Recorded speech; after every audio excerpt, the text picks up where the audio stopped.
how to import file from SD card to the iPad. Let me show you how it works. If you're new here on this channel on Foxtecc, most definitely subscribe so you don't miss tutorials and videos like this.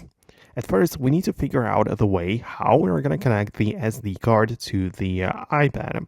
So I personally like to use this sort of like dongle or, connector, whatever you want to call it, but it connects through the USB-C to the iPad, and then on the other side it has the SD card slot. So when I set it up this way, I get to connect my SD card to the iPad, and it will be recognized by the device.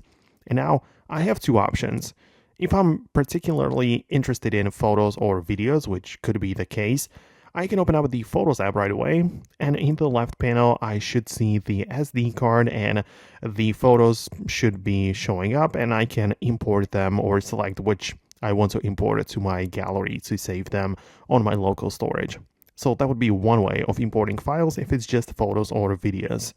If it's any different file type, you would need to go to the Files app instead, which is this like blue folder icon type of thing.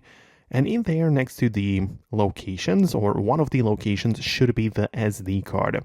If it's properly recognized by the iPad, it should appear right there. So you can open it, start browsing the files as usual, and you'll be able to just, bring any files to your local storage or the other way around and just use it as the regular file browser. So that's how it works. Let me know in the comments below if you managed to pull it off on your device. Hit the thumbs up, subscribe, and I'll see you in the next tutorials as well.